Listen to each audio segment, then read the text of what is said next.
दुर्गे नमो नमः जय जय दुर्गे नमो नमः सतगुरु दुर्गे नमो नमः ओम दुर्गे नमो श्री दुर्गे नमो नमः जय जय दुर्गे नमो नमः सतगुरु दुर्गे नमो नमः ओम दुर्गे नमो नमः श्री दुर्गे नमो नमः जय जय दुर्गे नमो सतगुरु दुर्गे नमो नमः ओम दुर्गे नमो नमः श्री दुर्गे नमो नमः गुरु दुर्गे नमो नमः गुरु दुर्गे नमो नमः ओम दुर्गे नमो नमः श्री दुर्गे नमो नमः जय जय दुर्गे नमो नमः सतगुरु दुर्गे नमो नमः सतगुरु दुर्गे नमो नमः सतगुरु दुर्गे नमो नमः।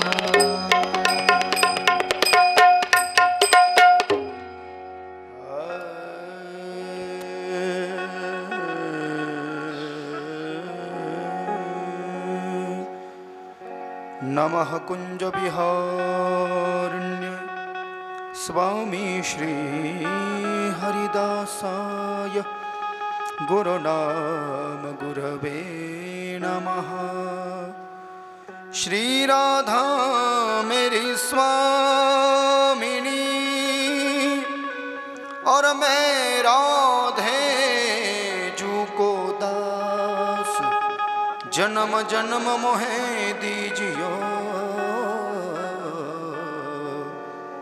श्री चरणन को बास श्री वृंदावन को बास कि भक्त भक्ति भगवंत गुरु चतुर नाम बपु एक इनके पद बंदन किए नाशत विघ्न अनेक। जय जय श्री राधा रमण जय जय श्री नवल किशोर जय गोपिका चित चोर प्रभु जय जय माखन चोर। सभी माता बहनें जरा दोनों हाथ उठा करके महालक्ष्मी माता की रेणुका माता की जय तुलजा भवानी माता की जय सप्तशृंगी माता की जय शेरावाली की जय जोतावाली की जय बलियावाली की जय खपरावाली की जय मेहरावाली की जय वैष्णो देवी माता की जय देवी भागवत महापुराण की जय अष्ट सिद्धि विनायक गणपति भगवान की जय आज के आनंद की जय सद्गुरुदेव भगवान की जय जय श्री राधे जय जय श्री राधे जय जय श्री राधे। पुंडलीक वरदा हरि विठ्ठल श्री ज्ञानदेव तुकाराम पंढरीनाथ भगवान की जय माऊली ज्ञानेश्वर महाराज की जय जगद गुरु तुकाराम महाराज की जय शांति पर ब्रह्म एकनाथ महाराज की जय। श्री राधे अवधूत चिंतन श्री गुरुदेव दत्त। महाकाली महालक्ष्मी महासरस्वती राजराजेश्वरी त्रिगुणात्मिका श्री दुर्गा जगदम्बा कुलस्वामिनी तुळजा भवानी अर्थात परांबा आदिशक्ति पराशक्ति की कथा श्रीमद देवी भागवत कथा। अखंड हरिनाम सप्ताह वर्ष 11वे पारंपरिक अखंड हरिनाम सप्ताह आपला श्री क्षेत्र कोट नांद्रा भगवान गणपती बाप्पाच्या साक्षीने भगवान गणपती च्या गणेश जयंती महामहोत्सवाचं औचित्य साधून आणि आज गणेश जयंती आहे। काही वेळेला आपण हा सप्ताह आपल्या गावकरी लोकांनी गणेश जयंतीला समाप्ती आणली सप्त्याची, काही वेळेस गणेश जयंतीला सुरुवात केली, मी त्याचा साक्षी आहे 5 वर्षापासून, आणि काही वेळेला गणेश जयंती मधात आणली। म्हणजे याचाच अर्थ की बुवा गणेश जयंतीचं औचित्य साधून सप्ताह म्हणजे गणेश जयंती एक तर सुरुवातीला मधात किंवा शेवटी आली पाहिजे असा याचा अर्थ होतो। तर काल सप्ताह चालू झाला आणि आज गणेश जयंती आहे। चर्चा करण्याचं काही कारण नाही, कारण की सेपरेट कथाच आपण एका वर्षी त्याची केलेली आहे। भजन करताना आज आपण त्या भावाचं दर्शन करू जेव्हा आपल्याला पावले खेळायचे आहेत तेव्हा।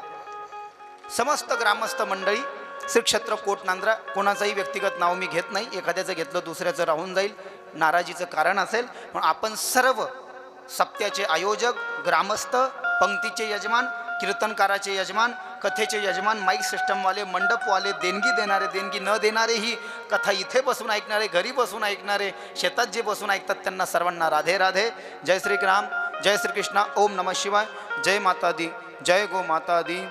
महालक्ष्मी माता की जय। देवी भागवत कथा ही 18 उपपुराणापैकी एक आहे।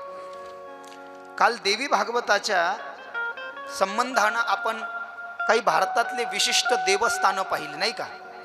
3.5 पीठं आपण पाहिले, तशाच 56 देवींचे नावं काल मी सांगितले। त्यामध्ये महालक्ष्मी माता एक कोल्हापूरची, तुळजापूरची तुळजाभवानी 2, माहूरगडची माता रेणुका 3 आणि सप्तशृंगी वनी देवी ही 4। हे अर्धपीठ म्हणून तिचा उल्लेख आहे। कामाक्षी देवी पाहिली, पाकिस्तानमधली हिंगुला देवी पाहिली आपण, हरसिद्धी माता पाहिली, बनसुंदरी पाहिली, अशा भरपूर देवींचं आपण दर्शन केलं। बरं, आता देवी भागवत पहिल्यांदा ऐकतोय काय, तर यामध्ये देवीचं चरित्र आहे। नवरात्रीमध्ये आमच्या माता माऊल्या घटी बसतात, पायामध्ये चप्पल घालत नाही। माता माऊल्यांचा खूप थाट असतो नवरात्रीमध्ये। घट बसवणे, हिरवं पातळ, देवीला खणा नारळाची ओटी, परडी घेऊन बसणं, आराधी बनतात आमच्या माता माऊल्या देवीच्या त्या काळामध्ये। या सगळ्या गोष्टी जाणून घेण्याकरता ही देवी भागवताची कथा। बरं, आता काय आहे, आपण भागवत ऐकलं, रामायण ऐकलं, शिवमहापुराण ऐकलं, गणेश पुराण ऐकलं, आणखीन कोणती कथा तुम्ही ऐकली असेल, पण देवी भागवतच का? कारण की सांगितलं या देवी भागवताच्या पारायणानं, या देवी भागवताच्या पारायणानं साक्षात भगवान श्रीकृष्ण मृत्यूच्या दाढेतून वापस आले होते आणि मृत्यूच्या संकटातून भगवान श्रीकृष्ण वापस आले होते। म्हणजे मृत्यू भयापासून दूर करणारी कथा आहे देवी भागवत कथा। आणि म्हणून कोणत्याही कथेमध्ये जर का प्रवेश करायचा असेल तर त्याचं महात्म्य महत्त्वाचं आहे, त्याचं महात्म्य महत्त्वपूर्ण आहे। म्हणून सूत महाराज 88,000 ऋषींना नैमिषारण्य तीर्थामध्ये देवी भागवताचं महात्म्य सांगतात। देवी भागवताच्या महात्म्याचे 7 अध्याय आहेत आणि त्यामध्ये भगवान श्रीकृष्णाची कथा सांगतात। जसं भागवताचं महात्म्य काय आहे, धुंदुकारी भागवत कथा ऐकून उद्धरून गेला।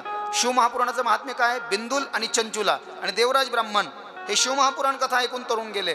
तसं श्रीमद देवी भागवत, भगवान श्रीकृष्ण हे मृत्यूच्या संकटातून वापस आले होते, तीच कथा देवी भागवताच्या महात्म्यात सांगतायत। ओम श्री जगदंबिकायै नमः। ओम ऐं ह्रीं क्लीं चामुण्डायै विच्चेः। श्रीमद्देवी भागवत महापुराणं महात्म्यं प्रथमोऽध्यायः। सृष्टो या सर्गरूपाः जगतवनविधो पालनीया च रौद्रिः। संहारे चापि यस्या जगदीदमखिलं क्रीडनं या पराख्या। या देवी भागवतात तर असं लिहिलं की हे जे तिन्ही पोर आहेत म्हटले, हे ब्रह्मा विष्णू महेश हे जगाचे मूलभूत कारण आहे ना। साले हे शरीर कोणाचे या सत्य कोण बोलविते हरिविन। शंकराशिवाय आणि विष्णूशिवाय जग चालू शकत नाही, ब्रह्मदेवाशिवाय त्याला कोणी बोलवू शकत नाही, त्याला बनवू शकत नाही। पण सांगितलं हे तिन्ही देवता ही पूर्ण शक्तीनिशी आपलं कार्य करतात, तेही जगदंबेच्या आज्ञेनं, तेही देवी भागवतातल्या देवीच्या आज्ञेनं। पुढे कथा ऐकू आपण देवी भागवताच्या 3ऱ्या स्कंदामध्ये। हे तिन्ही देवता शक्तिहीन होते, यांच्यात काही शक्ती नव्हती। म्हणजे ब्रह्मा विष्णू महेश कायम झोपलेले होते, उठण्याची सुद्धा शक्ती नव्हती काकू त्यांच्यामध्ये। देवीनं त्यांना उठवलं, नुसतं उठवलं नाही तर शक्तीनं भरपूर केलं। नुसतं शक्तीनं भरपूर केलं नाही तर आपल्या शरीरापासून देवीनं 3 शक्त्या बनवल्या, स्त्री शक्त्या। एक बनवली वैष्णवी शक्ती म्हणजेच लक्ष्मी, विष्णू परमात्म्याला बायको म्हणून दिली। दुसरी बनवली रौद्राणी शक्ती, तामसी प्रवृत्तीने युक्त, ती शंकराला बायको म्हणून दिली। आणि तिसरी बनवली ब्राह्मणी म्हणजे सावित्री, ब्रह्मदेवाला बायको म्हणून दिली। आणि तिघांना 3 लोक वाटून दिले। ब्रह्मदेवाला सांगितलं तुम सृष्टि को बनाओ, विष्णु को कहा तुम भरण पोषण करो, और शिव को कहा उचित समयोपरांत जो है ना तुम तीसरी आंख के द्वारा इस दुनिया को मिटा डालो। आरतीतच म्हटलंय ना, ब्रह्मा विष्णु रुद्र आईचे पूजन करीती हो, उदो बोला उदो अंबाबाई माऊलीचा हो, उदो कार्य करजतीन काय महिमा वर्णो तिचा हो, उदो बोला उदो अंबाबाई माऊलीचा हो, द्वितीयेचे दिवशी मिळती 64 योगिनी हो, सकळांमध्ये श्रेष्ठ परशुरामाची जननी हो, काळवट भांगी शेंदूर भरुनी हो उदो कार्य गरजते न सकळाच्या मुंडा मिळुनी हो उदो बोला उदो अंबाबाई माऊलीचा हो उदो कार्य गरजते न काय महिमा वर्णव तिचा हो उदो बोला उदो अंबाबाई माऊलीचा हो. काय लिहिलंय आरतीमध्ये? ही नवरात्रीची विशिष्ट आरती आहे. तृतीयेचे दिवशी मिळती 64 योगिनी हो चतुर्थीचे दिवशी विश्वव्यापक जननी हो पंचमीचे दिवशी व्रतते उपांग ललिता हो षष्टीचे दिवशी भक्ता आनंद वर्तला हो सप्तमीचे दिवशी सप्तशृंग गडावरी हो अष्टमीचे दिवशी अष्टभुजा नारायणी हो नवमीचे दिवशी नव दिवसाचे पारणे हो सप्तशती जप हो मौने सद्भक्ती करुणी हो षडस्र अन्ने नैवेद्यांसी अर्पियली भोजने हो आचार्य ब्राह्मणांना तृप्त केले कृपे करुणी हो दशमीचे दिवशी अंबानी घे सिमलंगणी हो वगैरे वगैरे. काय महत्वाचं काय आहे म्हटले? ब्रह्मा विष्णू रुद्र आईचे पूजन करीती हो. ब्रह्मा विष्णू आणि रुद्र हे आईचं पूजन करतात म्हटले. आणि म्हणून भगवान श्रीकृष्ण सुद्धा देवीच्या कृपेनं या मृत्यू संकटातून वापस आले होते. वसुदेवो महाभागम कथम पुत्रमवाप्तवानः प्रसेनः पुत्रकृष्णेन भ्रमतान् वेशितं कथं विधिनी विधिना केन कसमाच्च देवी भागवतं श्रुतं वसुदेवेन सुमते वदः सुत कथामिमाम. ऋषय उवाच. शौनकादिक ऋषी सूत महाराजांना नैमिषारण्य तीर्थामध्ये विचारतात, हमने तो सुना है कि कृष्ण ब्रह्म है, कृष्णम ब्रह्मम, कृष्णस्तु भगवान स्वयं. आता त्याच्याबद्दलही सांगायला नको, आपण सगळंच ऐकलं ना कृष्णाबद्दल. काय सांगावं त्याच्याबद्दल? ऐकलंय फक्त नेमकं तेव्हा ती भागवत कथा जी आपण केली तेव्हा आपण एकच आरती म्हणलो, ती दुसरी आरती म्हणलो नाही. आरती म्हणलं की तुमच्या लक्षात येऊन जाईल की कोणाची कथा आहे. हो हो आ आ आ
कर तेरी मूर्ति उतारो मैं गिरधर तेरी आरती. मन में बसा कर तेरी मूर्ति उतारो मैं गिरधर तेरी आरती.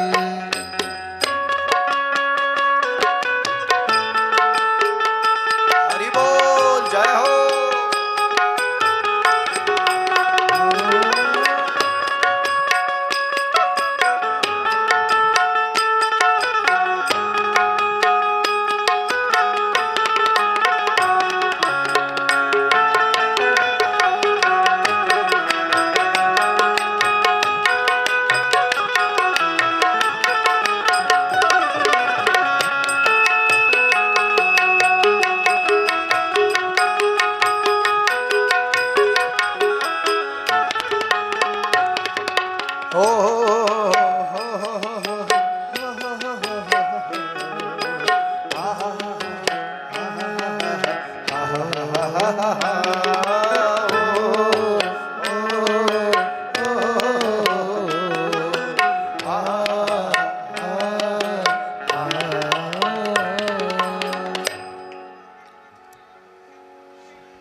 ऐकल्यानंतरच ऐकणारे श्रोता एवढे हुशार झाले आहेत की आरती ऐकल्याबरोबर सांगू शकतात की हे चरित्र कोणाचं आहे म्हणून. ज्या भगवान श्रीकृष्णाचं पूर्ण भागवत आहे, 18 पुराणापैकी एक आहे श्रीमद भागवत पुराण. आणि देवी भागवत पुराण याला एक तर पुराण धरा किंवा उपपुराणही 18 आहेत, त्याच्यामध्येही याचा नंबर आहे. उपपुराणही 18 आहेत आणि पुराणही 18 आहेत. पैकी आपण भागवत ऐकलं होतं सर्वात पहिल्या वर्षी माझ्याद्वारे. त्या भागवतातल्या भगवान श्रीकृष्णावर असं कोणतं संकट आलं होतं की देवीच्या कृपेनं ते सुखरूप घरी आले. तर सांगतायत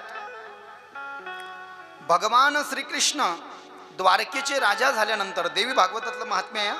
भगवान श्रीकृष्णाची कथा म्हणजे देवी भागवताचं महात्म्य आहे. द्वारकेचे राजे असताना तिथे सत्राजित नावाचा एक गवळी झाला. कुठे? द्वारकेमध्ये. सत्राजितम स्वतनयाम कृष्णाय कृत किल्बिषः समन्त्यकेण मणिना स्वयमुद्दे मदत्तबाण. सत्राजित नावाच्या गवळ्यानं सूर्याला प्रसन्न करून घेऊन सूर्याकडनं एक समंत्यक नावाचा मणी घेतला होता. सूत महाराज 88,000 ऋषींना नैमिषारण्यामध्ये देवी भागवताच्या महात्म्यात सांगतात. त्या मण्याचे 3 प्रभाव होते. मणी ज्या जागेवर ठेवलेला असायचा तिथे कधीच दुष्काळ पडत नव्हता. 1. मणी ज्या जागेवर ठेवलेला असायचा तिथं कधीच बिमारी येत नसायची. 2. आणि मणी जिथे असायचा तिथे तो मणी रोज 8 मन म्हणजे 32 किलो सोनं द्यायचा. आता मणी रोज 32 किलो सोनं द्यायचं म्हणण्यावर लोकांना वाटलं याच्याकडून हा मणी घेतला पाहिजे. याचे शत्रू वाढले. राजाचं कर्तव्य असतं की प्रजा सुखी राहिली पाहिजे, सुजलाम सुफलाम राहिली पाहिजे. म्हणून भगवान श्रीकृष्णानं द्वारकेचे राजे या नात्यानं सत्राजिताला विचारलं, बाबा या मण्यानं एखाद्या दिवशी तुझा प्राण जायचा, लोक तुला मारून टाकायचे या मण्यामुळं. म्हणून हा मणी तू काय कर, संरक्षित राहील माझ्याकडे, माझ्या कोशामध्ये ठेव, राजकोशामध्ये. याच्यापासून निघणारं धन तूच घे, मला नको देऊस, पण मणी या मण्यामुळे तुझा जीव जायचा एखाद्या दिवशी. सत्राजित म्हणला, नहीं प्रभुजी, ये मणि मैं आपको नहीं दूंगा, ये मेरे पास ही रहेगा, भले मैं मर जाऊं लेकिन नहीं दूंगा. आणि मग भगवान श्रीकृष्ण निघून गेल्यानंतर सूतजी 88,000 ऋषींना देवी भागवताच्या महात्म्यात सांगतात. सत्राजिताचा सख्खा भाऊ प्रसेनजित, त्या प्रसेनजितानं तो जो मणी आहे तो मणी आपल्या मोठ्या भावाच्या माघारी एका माळीमध्ये ओवला आणि आपल्या गळ्यामध्ये घातला. आणि तो प्रसेनजित तो मणी गळ्यामध्ये घालून घोड्यावर बसून जंगलामध्ये शिकारीसाठी गेला. घोड्यावरनं खाली उतरला, शिकारीचा दबा धरून बसला. समोरून एक हिंस्र पशु वाघ आला. वाघानं त्याच्यावरती हल्ला केला आणि त्या हल्ल्यामध्ये हा सत्राजिताचा सख्खा भाऊ प्रसेनजित जागीच ठार झाला, जो समंत्यक मणी घालून गेला होता. त्या वाघानं नुसतं ठार मारलं नाही प्रसेनजिताला, तर त्यानं गळ्यात घातलेला जो मणी होता तो मणी सुद्धा वाघानं हिसकून घेतला आणि तो मणी घेऊन वाघ पळून गेला. आता संध्याकाळ झाली, प्रसेनजित घरी नाही आला. सत्राजिताला अपशकुन व्हायला लागले. सवेरे से हो गया, शाम तक मेरा भाई घर पर नहीं आया, लगता है कुछ अनहोनी हो गई है. अशुभ घटना तेव्हाच घडतात बरं का गुरुजी. मी गुरुचरित्राचा साधक आहे, त्रिकाल संध्या आणि गुरुचरित्राचा मी साधक आहे. मला कालच कळालं होतं, मी दिनेशला म्हणलं सुद्धा की गाडी बंद पडणार म्हणून, आणि लगेच बंद पडली. म्हणजे तुम्ही काय म्हणाल, नकारात्मकता नाही, संकेत कळाला होता काल. पण म्हणलं गाव आपलं, कोणाची गाडी नेऊ शकतो मी गावातून, आहे की नाही.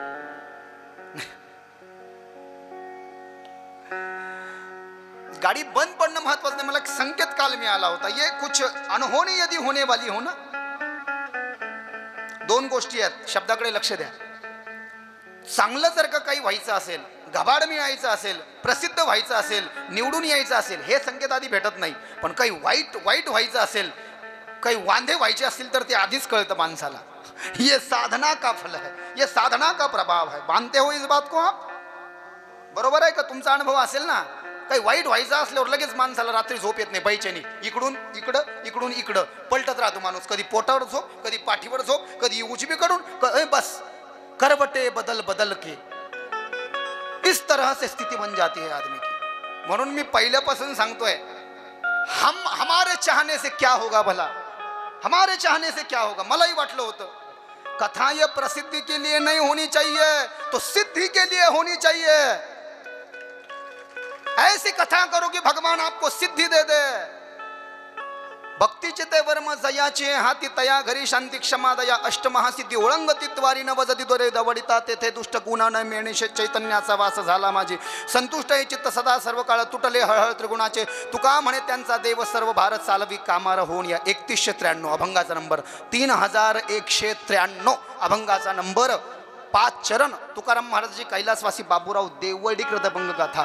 तो कथा प्रसिद्धि के लिए नहीं होनी चाहिए तो सिद्धि के लिए होनी चाहिए. ऐसी कथा करो, ऐसी कथा करो कि साक्षात भगवान आपकी कथा में जो कहा है ना, जब शुकाचार्य और राजा परीक्षित को कथा सुनाते थे तो एक गुप्त रूप से भगवान वहां पर होते थे.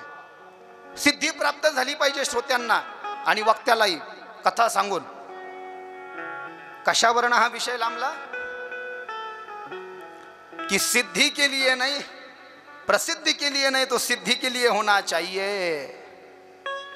तो वहां गई मनी पळून घेऊन गेला. विषय तिथून लांबला. प्राप्ती पाहिजे म्हटले कशाची, साध्यासाठी कथा करायची आहे, साधना करता नाही. परत सांगतोय, प्राप्या करता कथा करायची आहे, प्राप्ती करता नाही. प्राप्य प्रापक भाव, ठीक आहे पुढे. प्राप्य प्रापक भाव. प्राप्य आहे देव, साध्य आहे देव आणि सिद्ध आहे देव. काय म्हटलं मी, प्राप्य आहे देव, साध्य आहे देव आणि सिद्ध आहे देव. कथा सिद्धीसाठी करायची आहे तर त्या देवाला सिद्ध करून घ्यावे लागेल. कथा प्राप्तीसाठी करायची तर त्या प्राप्याला प्राप्त करून घ्यावे लागेल. आणि आपण आहोत साधक, साधना पाहिजे तर साध्यापर्यंत जाऊ म्हटले निश्चित. असो प्रसेनजीत जो आहे तो मरण पावला. त्याचा मणी वहाग घेऊन गेला. वहाग त्या द्वारकेतून महाराष्ट्राच्या सीमेवरती आला. वाघ मारल्या गेला. वाघाला एका अस्वलानं ठार मारलं आणि तो अस्वल, तो जो मणी आहे तो मणी घेऊन अस्वल कुठे गेला माहिती आहे का, तो मणी घेऊन अस्वल इकडे आपल्या महाराष्ट्रामध्ये, मराठवाड्यामध्ये, जालना जिल्ह्यामध्ये, अंबड तालुक्यामध्ये जामखेडला आला. छत्रपती संभाजीनगर ते बीड रोडवर पाचोडच्या अलीकडे जामखेड, जामवंताचे काही गावामध्ये मी 4-5 कथा केल्या. तिथे गुफा आहे, गुफेचंच मंदिर झालं. तिथे तो अस्वल कथा मणी घेऊन आला. आता इकडे आपशकून होऊ लागले. कळालं, कोणीतरी म्हटलं प्रसेनजिताला आम्ही जंगलात जाताना पाहिलं. सगळे लोक आले, सत्राजित वगैरे, त्याचे सेवक पाहिलं. भावाला रक्ताच्या थारोळ्यात पडलेलं पाहून प्राण गहीवरून आले, कंठाशी आले, डोळ्यातून अश्रुधारा वाहू लागल्या सत्राजिताच्या. अरे हो न हो, किसी ने मनी के लिए मेरे भाई का वध कर दिया, घात कर दिया. प्रसेनजिताला उचललं सत्राजितानं. शास्त्रोक्त पद्धतीनं त्याची क्रियाकर्म, अंतिम संस्कार वगैरे केले.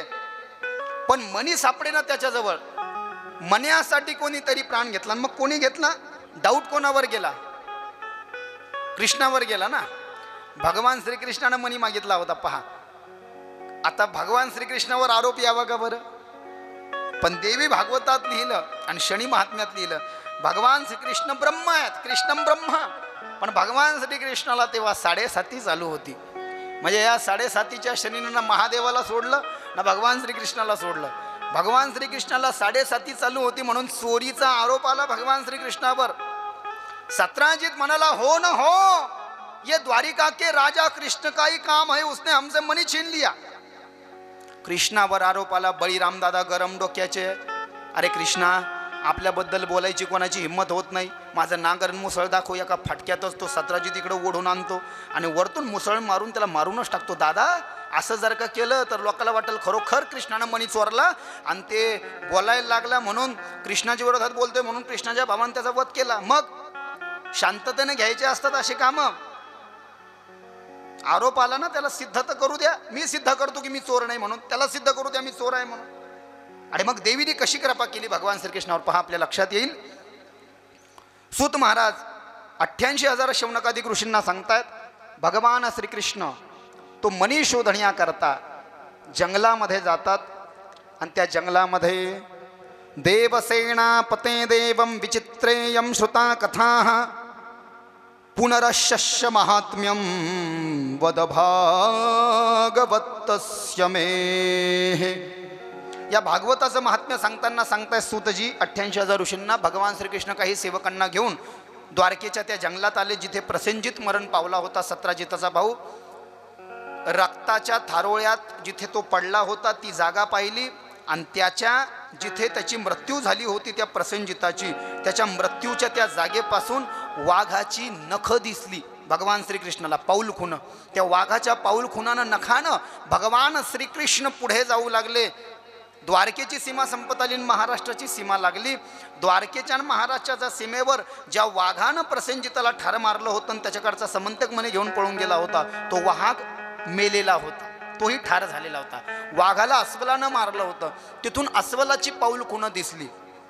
अस्वलाच्या पाऊल खुणानं भगवंत जामखेडला आले, आपल्या अंबडला आले, जालन्याला आले, महाराष्ट्रात आले, पाचोडच्या अलीकडे आले भगवान श्रीकृष्ण। ते 5,500 वर्ष म्हणजे 5,122 वर्षापूर्वी भगवान श्रीकृष्णाला अवतार संपवून ज्योतिष पंचांगाच्या हिशोबानं भौगोलिक गणितीच्या दृष्टीनं 5,122 वर्ष झाले आहेत। 5,122 वर्षापूर्वी काही काळ अधिक मागे पुढे 2-4 वर्ष असू शकतात तशा पद्धतीनं भगवान श्रीकृष्ण त्या जामखेडला आले आणि जामखेडला आल्यानंतर डेंजर गुफा होती, एकदम त्रेतायुगातली गुफा होती, कारण की जामवंतजी हे रामाचे सोबती होते, रामाची वाट पाहत होते ते कृष्ण म्हणून। रामानं त्यांना वचन दिलं होतं की राम मी कृष्ण होऊन येईल तेव्हा मी तुमच्याशी युद्ध करेल। त्या गुफेमध्ये भगवान श्रीकृष्ण जाऊ लागले, बाकीच्या सेवकाला म्हणले चला सोबत, बाकीचे सेवक म्हणले आम्हाला नेऊ नका। का? भगवान लगता है अंदर मौत का सामान पडा है। म्हणजे काय काय घरे असे असतात की बाहेरूनच पाहिलं की आतमध्ये जाऊ वाटत नाही, बरोबर आहे का? काहीतरी खतरे की घडी है। ही त्रेतायुगातली गुफा दिसते, मत जाओ अंदर, तुम्ही मधात गेले तर मरूनच माणूस बाहेर येईल। लगता है अंदर मौत का सामान पड़ा है। ये सेवक नहीं जानते थे कि कृष्ण भगवान है, उनका कोई बाल बाका नहीं कर सकता। तुम्हें नहीं आना है तो मत आओ, तुम बाहर रुक जाओ, मैं जाकर के आता हूं। भगवान श्रीकृष्ण आतमध्ये आले। सर्वांना कथा माहिती आहे की 28 दिवस रात्र म्हणजे तसं तर 27 दिवस युद्ध झालं आणि 28व्या दिवशी संपलं होतं ते दिवसा, म्हणून खरे संख्या त्याची 27 सांगितली देवी भागवतात आणि भागवतात 28, पण 28व्या दिवशी ते संपलं होतं युद्ध। 29व्या दिवशी संपलेलं नाही, शब्दाकडे लक्ष द्या। 28व्या दिवशी ते युद्ध संपलं होतं म्हणून 27 धरा, हवं तर 28 धरा। 27 दिवस रात्र युद्ध चाललं, 28व्या दिवशी ते युद्ध संपलं। जामवंतजीच्या अंगावर पूर्ण घामच घाम आला, घामाचे थेंब जामखेडला खाली पडले, त्याची घामवंती नदी झाली, ती आजही साक्ष देते जामखेडला। त्या जामवंताच्या मंदिरापासून महादेवाच्या मंदिरापर्यंत जामखेडला ती गेली आहे। तुम्ही कृष्ण आहात, नाही मी राम आहे। रामाच्या रूपामध्ये दर्शन दिलं, जन्म कृतार्थ झाला आणि मनी हुंडा म्हणून देऊन टाकला आणि भगवान श्रीकृष्णाला जामवंतांना आपली मुलगी जामवंती पत्नी म्हणून दिली आणि जामखेड हे भगवान श्रीकृष्णाची सासरवाडी आहे। तिथे कृष्ण आणि जामवंतीचं लग्न जिथं झालं त्या मंदिरही तिथं आहे, ज्या जागेवर लग्न झालं तिथे मंदिर आहे, कृष्ण जामवंती विवाह स्थल, कृष्ण जामवंती मंदिर आणि जामवंताचं मंदिर वेगळं। आता भगवान श्रीकृष्ण जेव्हा आतमध्ये युद्ध करत होते, भगवान श्रीकृष्ण जेव्हा आतमध्ये युद्ध करत होते 28 दिवस हे जे युद्ध चाललं तर 14 दिवस बाहेरच्या सेवकांना वाट पाहिली। काय केली? 14 दिवस वाट पाहिली। वाट पाहिल्यावर त्यांना वाटलं 14 दिवस झाले कृष्ण आतून बाहेर येत नाही, म्हणजे याचा अर्थ भगवान को प्यारा हो गया। क्या हो गया? भगवान मर गया। अब भगवान तो कभी मरता नहीं, शास्त्रकारों ने कहा बंधुओं, लेकिन इनको लगा ना, क्योंकि इनकी बुद्धि तो ये मनुष्य की बुद्धि थी, ये तो विषयी और कामनाओं से भरी, वासनाओं से भरी आम आदमी की बुद्धि होती है। वो कहाँ ऐसे तत्व को, ज्ञान को जान सके। बड़े बड़े मनीषी जानते हैं ज्ञान तत्व को, प्रेम तत्व को। प्रेम का अर्थ भी कुछ लोगों ने बिगाड़ डाला प्रेम का अर्थ भी। कोणीतरी कीर्तनकार होते, त्यांनी लावलं म्हणे प्रेम मूर्ती। मला एकाने विचारलं महाराज प्रेम मूर्ती म्हणजे काय?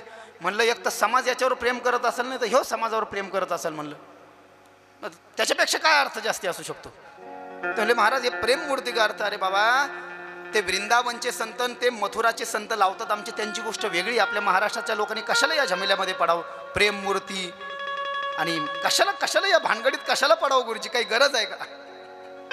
उनका अधिकार है उतना, उनकी बराबरी करने से उनके जैसा बनने से नहीं हो जाता। बाहर से तो कोई भी बन सकता है, अंदर से पूरा बिगड़ा पड़ा है। आणि म्हणून अनुकरण अजिबात नाही करायला पाहिजे। पूजनीय गुरुवर्य मोरारी बापूंनी सांगितलं, वर्तमान समय में हमारे पूज्य गुरुदेव मोरारी बापू जैसा कोई ज्ञानी संत हमने इस संसार में देखा नहीं, क्योंकि हमारे जो बापू होते हैं अविरल ज्ञान की धारा उनकी निरंतर प्रवाहित होती रहती, बहती रहती है। और एक कथा में जो एक ही विषय छेड़ते हैं, देहू में आए थे हमारे पूज्य गुरुदेव पूजनीय मोरारी बापू, लगता है फरवरी महीने में, तो सुंदर ते ध्यान उभे बिठे वरी, इस तुकाराम महाराज की अभंग पर उन्होंने 9 दिन चर्चा की। एका अभंगावर 9 दिवस बोलणारे ते मोरारी बापू आहे, त्यांची बरोबरी आपण साधारण महाराज काय करू शकणार आहे? शक्य आहे का ते? म्हणून बाहर से वो चोला पहन लेने से नहीं बनता है, अंदर से भी वैसा होना पड़ता है ना, बाहर से होने से थोड़ी होगा। असो, जास्ती विषांतर नाही। कृष्ण परमात्मा 14 दिवस आतून बाहेर आले नाही, तर यांना वाटलं की देव मेला, यांना माहितीच नाही की कृष्ण ब्रह्मा, यांना वाटलं कृष्ण म्हणजे आमचा राजा आहे, माणसासारखा माणूस आहे, मेला भाऊ आतमध्ये जाऊन, मरण पावला, मृत्यू को प्राप्त हो गए भगवान, हे घाबरले। आणि सेवक घाबरून पुन्हा वापस आले कोणाकडे? वसुदेव देवकीकडे। आणि वसुदेव देवकीच्या पायात पडले, पिताजी माताजी हमको माफ कर दो, हम भगवान कृष्ण के साथ गए थे, महाराष्ट्र गए थे, जामखेड़ में गए थे, अंबड़ जालना में गए थे, वहाँ पर बहुत ही पुरानी गुफा थी, बाहर से ही डर लग रहा था, हमने भगवान को बहुत विनती भी की कि अंदर मत जाओ, लेकिन भगवान ने सुना नहीं। हमने भगवान को कहा भी कि अंदर मौत का सामान पड़ा है, लेकिन भगवान ने हमारी एक नहीं सुनी और भगवान मर गए। आई वडिलांना असं सांगितल्यावर माता देवकीचं तर हृदय भरून आलं, लटलटाने लग गई माँ देवकी, अरे तुमको शर्म नहीं आई? मेरे कन्हैया को आप अकेला छोड़ करके आ गए मृत्यू की शैया पर। घाबरली देवकी। बळीराम दादा आले, वसुदेवजी आले, काळजी करू नको देवकी, तुला आठवतंय काय? काय काय? अगं आपण जेव्हा कंसाच्या कारागृहामध्ये होतो म्हटले, तर कंसाच्या कारागृहामधून सुखरूप बाहेर येण्याकरता गर्गाचार्यांनी आपल्या करता देवी भागवताचं पारायण केलं होतं। गर्गाचार्य आपले कुलगुरू आहेत।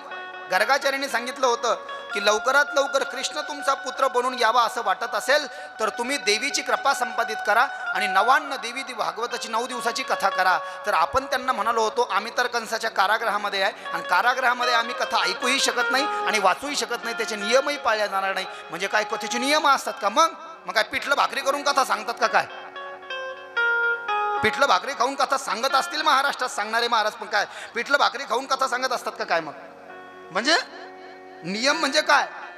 नियम म्हणजे 7 दिवस तुम्हाला ना आम्हालाही काय नियम आहे? तर भागवतासारखीच देवी भागवताचे नियम आहे। 7 दिवस कोणी दाढी करू नये, खरा नियम कटिंग करू नये, नख केश इत्यादी काढू नयेत, ब्रह्मचर्याचं पालन करावं, जमिनीवर बिछाना टाकून झोपावं, पत्रावळीवरती जेवण करावं, शिळं अन्न खाऊ नये, रजस्वलेचा म्हणजेच विटाळशिस्तीचा शब्द ऐकू नये, हिंसा करू नये, निंदा करू नये, कोणाशी भांडण करू नये, कोणाची चुगली करू नये, कोणाची चहाडी करू नये, लसण कांदा खाऊ नये, मांस मदिरा खाऊ नये, हे सगळे नियम। आणि या 7 दिवसामध्ये, तसं तर हे 9 दिवसाचं पारायण, याला सेपरेट सप्ताह 8 दिवसाचे म्हणून कथा 7 दिवसाची ठेवली, खरी कथा 9 दिवसाची देवी भागवताची असो।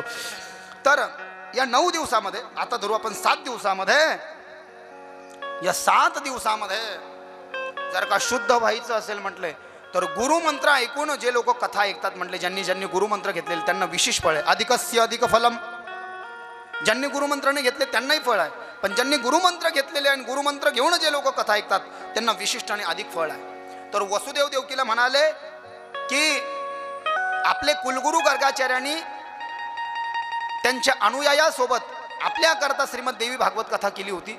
मला असं वाटतं 30 देवी भागवत आता आपण करावी। तितक्यात देवर्षी नारद त्या ठिकाणी आले आणि देवर्षी नारदांनी सांगितलं, तुमचा श्रीकृष्ण जर का सुखरूप घरी यावा असं वाटत असेल, तुमचा श्रीकृष्ण सुखरूप घरी यावा असं वाटत असेल तर तुम्ही देवी भागवताची कथा करा। आणि मग नारदाच्या हातानं वसुदेवानं आणि देवकीनं श्रीमद देवी भागवताची कथा करून घेतली। संकल्प काय सोडला?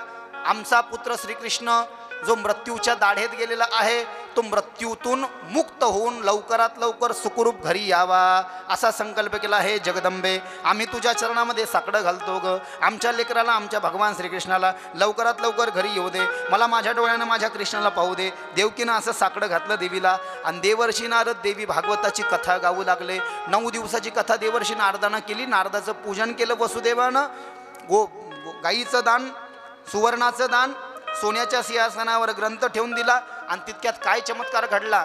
वसुदेव देवकीनं नारदाकडनं जी 9 दिवसाची देवी भागवत कथा केली, तर समाप्तीच्या वेळेस भगवान श्रीकृष्ण एकटे घरी नाही आले, तर 2 बायकांना घेऊन घरी आले. पहिली बायको तर रुक्मिणी होती, पण दुसरी बायको सत्यभामा, सत्राजिताची मुलगी सत्यभामा, तो मनी समंत्यक नावाचा सत्राजिताला आणून दिला. सत्राजितानं क्षमा मागितली, कृष्णाजी मला क्षमा करा, मला कळालं की तुमच्यावर मी विनाकारण आरोप घेतला. तुम्ही माझ्या भावाला मारलं नाही. माझ्या भावाला वाघानं हल्ल्यामध्ये ठार केलं आणि त्या वाघाला अस्वलानं मारलं. आणि तो अस्वल म्हणजे जामवंत तो मणी घेऊन तिकडे जामखेडला, अंबड, जालना, महाराष्ट्रामध्ये गेला होता. मला माफ करा, पण आता हा मणी तुमच्याकडेच ठेवा. मणी माझ्याकडे नको. मणी माझ्याकडे नसताना माझ्यावर चोरीचा आरोप आलाय. माझ्याकडे ठेवलं तर काय आरोप येतील. मग कमीत कमी माझ्या मुलीला बायको करून घ्या म्हटले. त्या सत्यभामेचं लग्न ठरलं होतं दुसऱ्यासोबत. बसता गिसता दुसऱ्यासोबत बांधला गेला होता तिचा. पण कृष्णाला पाहिल्यानंतर ती म्हणली तो नवरदेव फेल आहे, मला हा पाहिजे. यही तो सस्पेन्स आहे, यही तो अंदर की बात है. बरोबर आहे ना बाबा. लग्न ठरलेलं, पत्रिका बनलेलं, सगळ्यांनी वेळेवर कृष्णाला पाहिल्यावरती म्हणली मला नवरदेव बदलायचा ना पप्पा. असं झालं बुवा. ही भागवतातली कथा आहे. आणि म्हणून सत्यभामेचा विवाहही भगवान श्रीकृष्णासोबत पुढे होईल. आणि जामवंतानंही आपली मुलगी जामवंती कृष्णाला दिली. इकडे देवी भागवत संपलं म्हटले वसुदेव देवकीचं नारदाकडून ऐकून. आणि तितक्यात भगवान श्रीकृष्ण रथातून येताना दिसले. एक उजवीकडे बसलेली, एक डावीकडे. आनंदाला पारावार नाही. अरे कृष्ण तो आए हैं लेकिन साथ में 2-2 पत्नियों को लाया है. यही असीम अनुकंपा और यही महती कृपा है माता रानी के.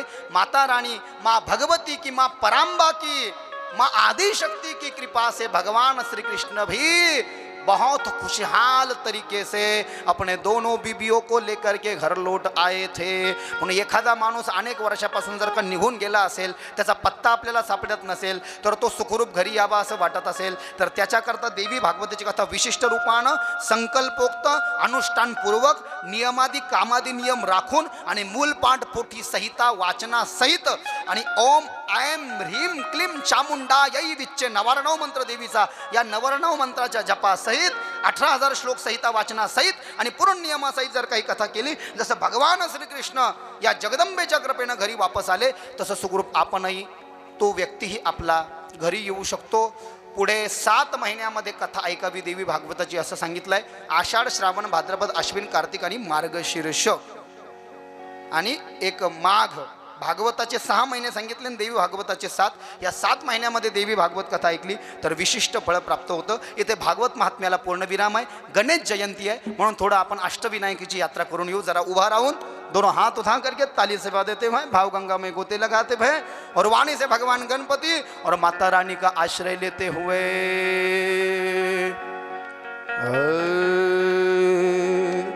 पार्वतीच्या बाळा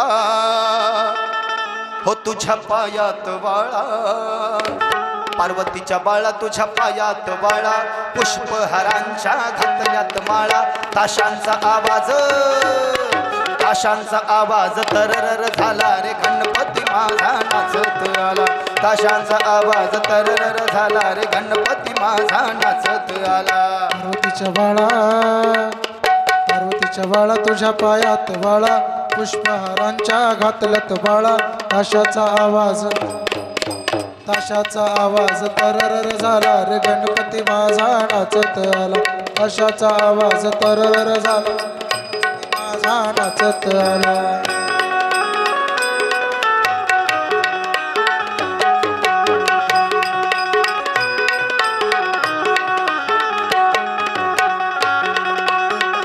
पीछे वाले भक्त भी जरा दोनों हाथ उठा करके ताली सेवा देते हुए, गणेश जयंती है, पावल्या खेळा, फुगड्या खेळा, माऊल्यांनो पाठीमागच्या. हा मोदक लाडू संगतीला घेऊ, मोदक लाडू संगतीला घेऊ, भक्ती भावाने देवाला वाहू,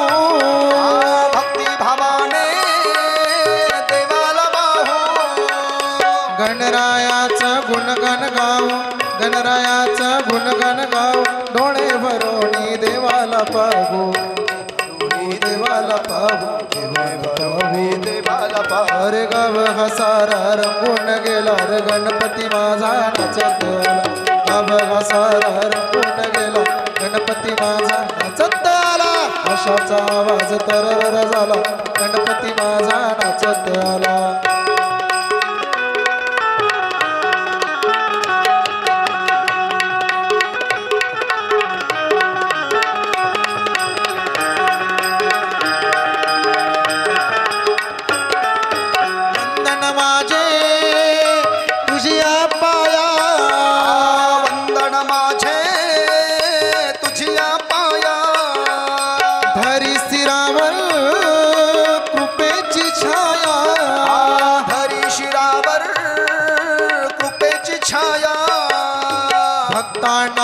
दर्शन द्याया भक्तांना दर्शन द्याया देवादिदेवा हे गणराया देवादिदेवा हे गणराया देवादिदेवा हे गणराया अरे लहान थोरा आनंद झाला रे गणपती माझा नाचत आला आशाचा आवाज तरर झाला रे गणपती माझा नाचत आला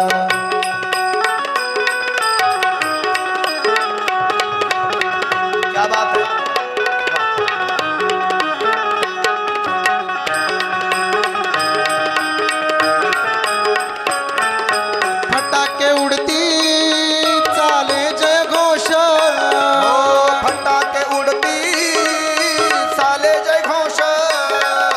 नाचाया गाया लाय जोश नाचाया गाया आलाय जोश धुंदीत झाले रे बेहोश धुंदीत झाले रे बेहोश मोहाचे तारे तोडून पाश मोहाचे सारे तोडून पाश मोहाचे सारे तोडून पाश अरे मजा ही येते दरवर्षाला रे गणपती माझा नाचत आला आशाचा आवाज तरर झाला रे गणपती माझा नाचत आला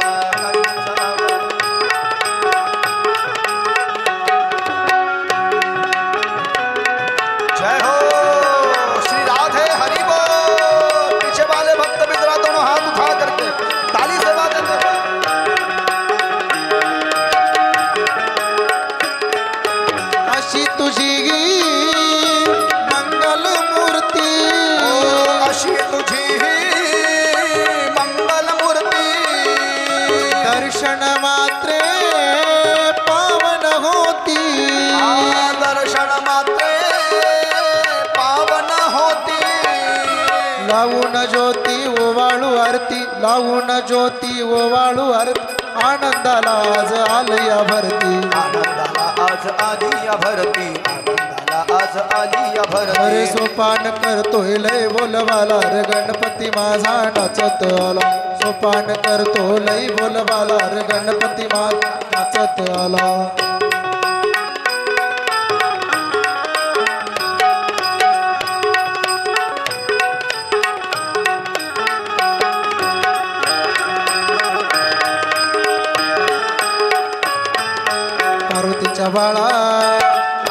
पार्वतीच्या बाळा तुझ्या पायात वाळा पुष्पहारांच्या घातल्यात वाळा ताशाचा आवाज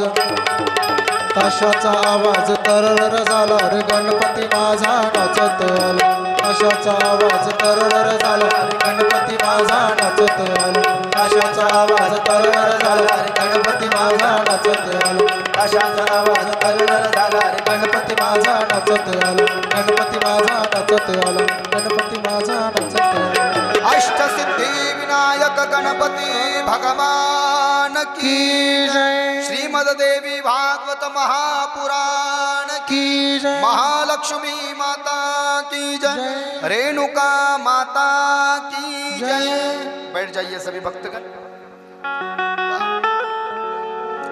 आज की गणेश जयंती तो सफल ही हो गई देवी के भजन तो आएंगे ही कल से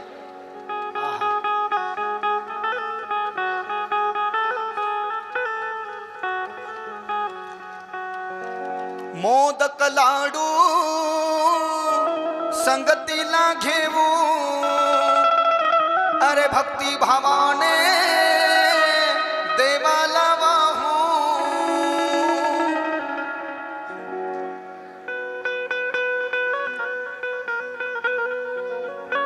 पार्वतीच्या बाळा तुझ्या पायात बाळा पुष्पहारांच्या घातल्यात माळा हे ताशांचा आवाज तररर झाला रे. आपण 2022 मध्ये जी गणेश पुराण कथा ऐकली त्यामध्ये आपण सगळी चर्चा आजच्या चतुर्थीला गणेश जयंती म्हणतात, माघ शुद्ध चतुर्थी तिलकुंद चतुर्थी म्हणतात आणि वरद चतुर्थी म्हणतात.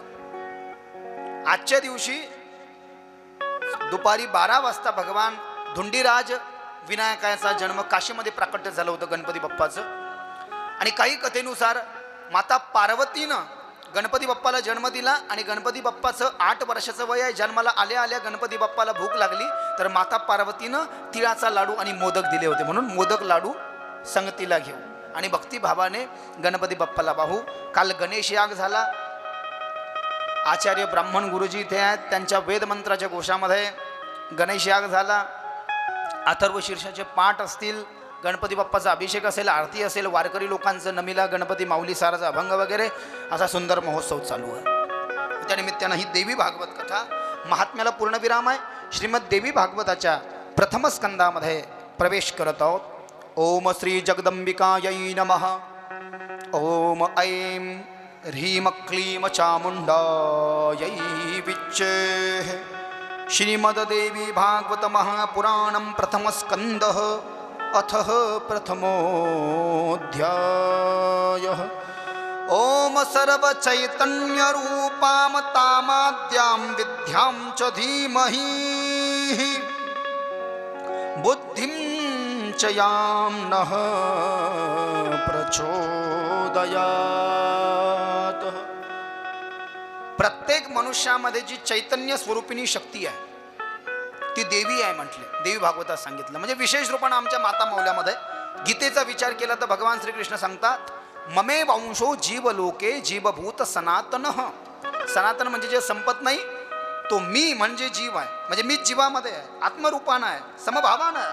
तसं माता मौल्यामध्ये देवी भागवत सांगते किंवा दुर्गा सप्तशती या देवी सर्वभूतेषु शक्तिरूपेण संस्थिताः नमस्तस्यै नमस्तस्यै नमस्तस्यै नमो नमः. जी देवी सकाळमध्ये आहे की नाही की तुमच्यामध्ये जगदंबेचा वास आहे साक्षात आणि पुरुषांमध्ये कृष्ण परमात्म्याचा वास आहे. हवं तर शिव आणि शक्ती म्हणा, शक्ती किंवा अंबिका म्हणा, परब्रह्म किंवा पराशक्ती म्हणा, परमात्मा किंवा परंबा म्हणा, किंवा परमात्मा आणि पराशक्ती. पराशक्ती स्त्रीमध्ये विद्यमान आहे म्हणजे तुमच्यामध्ये देवीचा वास आहे.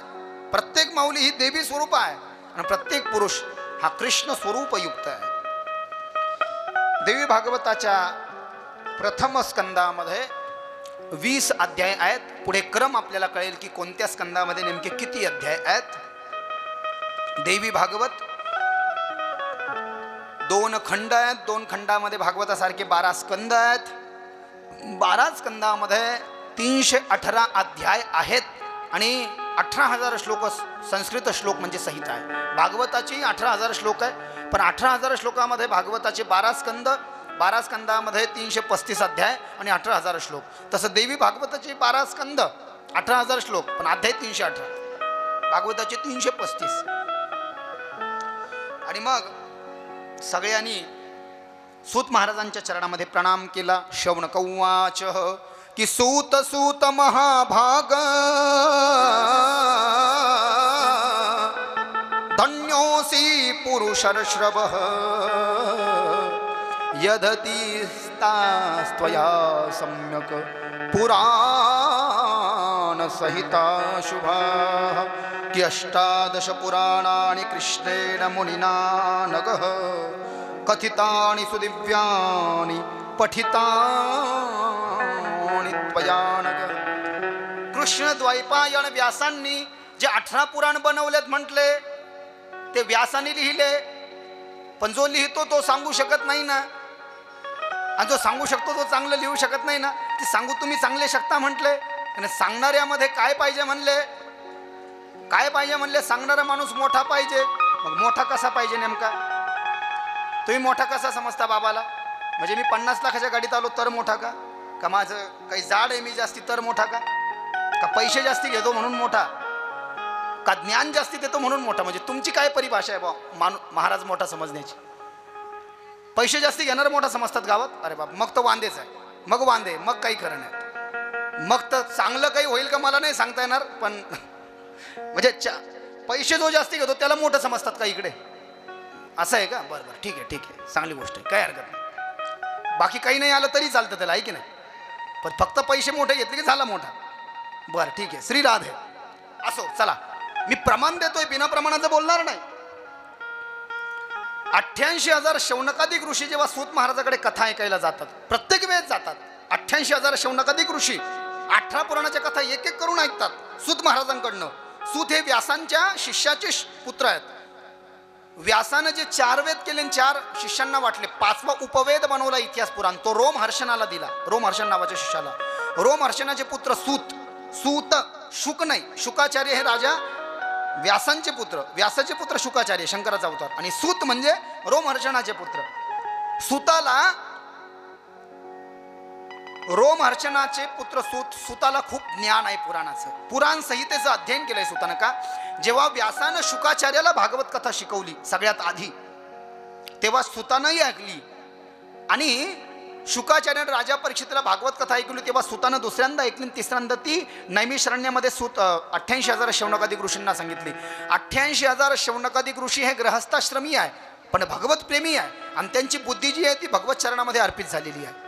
कर्म करतात ना हृदय येऊन, पण सगळं कर्म ईश्वरार्पण बुद्धीनं करतात, आणि माणसाचंही सगळं कर्म ईश्वरार्पण बुद्धीनंच असलं पाहिजे, तर ते कर्म खरोखर फलीभूत होतं किंवा फलद्रूप होतं. सूत महाराजाला 88,000 शौनकादिक ऋषीने यावेळेस देवी भागवत ऐकवण्याची विनंती केली. सगळ्या कथा ऐकल्या, शिवमहापुराण ऐकलं, गरुड पुराण ऐकलं, तुमच्याकडून भागवत ऐकलं, पण आता देवीची कथा, देवी भागवत ऐकलं. बरं तुमच्याकडूनच का? तर तुम्ही सगळ्या कथेच्या संहितेचं अध्ययन केलं. संहिता म्हणजे श्लोक तुम्हाला वाचता येतात आणि श्लोक तुम्हाला माहिती आहे, म्हणजे याचाच अर्थ ज्यानं श्लोक वाचले नाही. आता मला खऱ्या प्रश्नाचं तुम्ही उत्तर द्या. लॉकडाऊनमध्ये मोठं भागवत जे 18,000 श्लोकाचं, त्याचं मी 3दा पारायण केलं. आपल्या महाराष्ट्रामध्ये किती भागवताचार्य असे की ज्यांनी भागवत कथा त्या लॉकडाऊनमध्ये पूर्ण 18,000 श्लोक वाचले असतील? एक श्लोक तरी माहिती आहे का? मी टीका नाही करत आहे, जे चांगले त्यांना इथून माझं नमन, इथून साष्टांग दंडवत घालतो मी त्यांना इथून. विपरेर भागवती वार्ताः गेहे गेहे जने जने कारिता कणलो भेण कथा सारस्ततो गता. काय सोबत जाणार आहे माणसाच्या? तुकाराम महाराज म्हणाले, द्रव्य मिळविले कोडीन सभे नयरे लंगोटी. माणूस मरण पावल्यानंतर जो त्याच्या कपाळावर 1 रुपया लावला जातो, तो सुद्धा त्याच्या सोबत जात नाही. मग कशासाठी एवढा खटाटोप करतो माणूस? सुंदर अभंग आहे तुकाराम महाराजाचा. नको नको मना गुंतू माया जाळी, नको म्हणा गुंतू माया जा. क्या बात है. नको नको म्हणा गुंतू माया जा. श्री राधे जय हो. काळा आला जवळी ग्रासावया,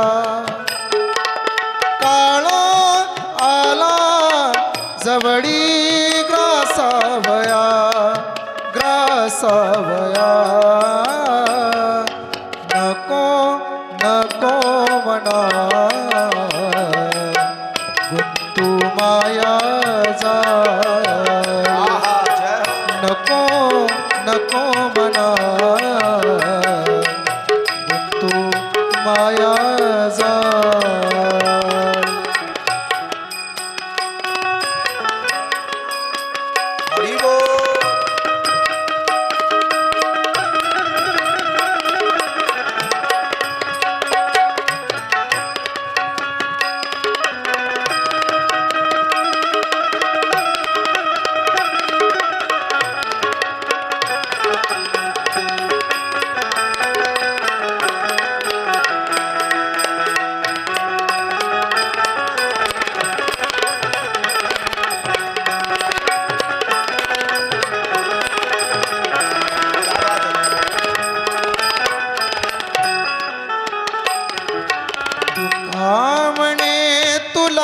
सोडविना कोणी, तुका म्हणे तुला सोडविना कोणी एका चक्र पाणी वाचोनिया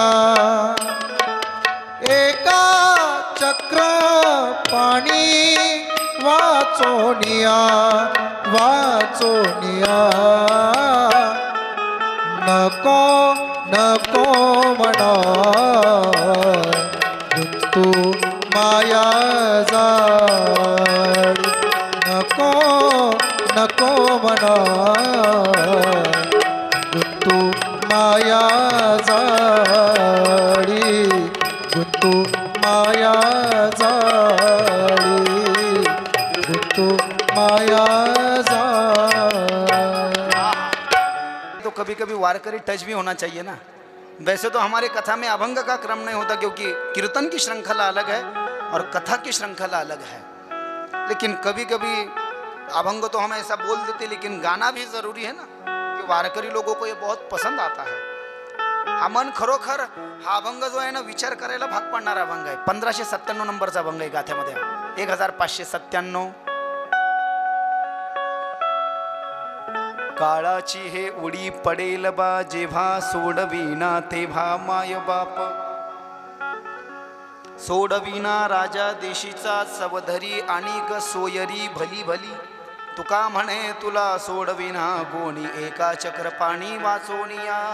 आणि म्हणून नको नको म्हणा गुंतू माया जळी काळ आला जवळी ग्रासाव्या, म्हणजे तुकाराम महाराज म्हणायचं बापक्याच्या नादी लागू नका, वरवर मालेवर जाऊ नका, नको नको म्हणा गुंतू माया जाळी। कारण की विसरतोय आपण की काळ आपल्या जवळ आलेला आहे। भागवतात लिहिलं काळानं आपल्याला खाण्याकरता काळ तुमची आमची वाटच पाहतोय। कालव्याल मुखग्रास त्रास निरनाश हेतवे श्रीमद भागवतम शास्त्रम कलोकिरेण भाषितम। पान नंबर 1 अध्याय नंबर 1 श्लोक नंबर 11। काळ भाजी पोळी खात नाही बाबा, तुम्हाला आम्हाला खातो काळ। त्या काळाच्या तडाख्यातून वाचायचं असेल तर श्रीमद देवी भागवत। सूत महाराज 88,000 ऋषींना नैमिषारण्यामध्ये म्हणाले, ही कथा महर्षी वेदव्यासानं, शब्दाकडे नीट लक्ष द्या, व्यासाने सगळे ग्रंथ लिहिले पण सांगितलं काहीच नाही शिवाय देवी भागवताच्या। देवी भागवतही व्यासाने लिहिलं, भागवतही व्यासाने लिहिलं, म्हणजे 18 पुराण त्यांनीच लिहिलंय। व्यास का जुटाई खा रहा है पुरा जगत, पण महर्षी वेदव्यासानं लिहिलं सांगितलं काही नाही। पण ही एकमेव देवी भागवत कथा अशी आहे म्हटले गुरुजी की ही देवी भागवत कथा प्रत्यक्षात महर्षी वेदव्यासानी कोणाला सांगितली? जन्मेजयाला सांगितली। जन्मेजय कोण आहे तर राजा परीक्षितीचा पुत्र आहे। परीक्षितीने काय केलं? परीक्षितीने व्यासाचे पुत्र शुकाचार्याकडून शुक्ताल तीर्थामध्ये श्रीमद भागवत कथा ऐकली आणि मग परीक्षितीला सर्पांना दंश केला। पण उत्तुंग मुनीनं जन्मेजयाला सांगितलं बा की तक्षकाची चूक होती, तुझ्या वडिलाची चूक नव्हती। म्हणून जन्मेजय जेव्हा सर्पसत्र यज्ञ करू लागला त्याच्यापासून उद्युक्त केलं व्यासानी, आणि व्यासाला विशिष्ट विनंती जेव्हा जन्मेजयाने केली की तुमच्या पुत्रानं शुकाचार्याने माझ्या वडिलाला मारायच्या आधी भागवत ऐकवली, पण तरीही माझ्याकडून मी त्यांना काही मुक्ती देऊ शकलो पाहिजे, म्हणून तुम्ही मला तुमच्या मुखातून देवी भागवत कथा सांगा। म्हणून व्यासानं जीवनात काही सांगितलं नाही, पण राजा परीक्षितीचा मुलगा जन्मेजय त्याच्या विनंतीला मान देऊन ही देवी भागवताची कथा 9 दिवस महर्षी वेदव्यासानी राजा जन्मेजयाला सांगितलेली आहे। म्हणजे जसं प्रत्येक कथेचा स्त्रोत आहे, स्त्रोत म्हणजे काय? शिवमहापुराण कथा सांगताना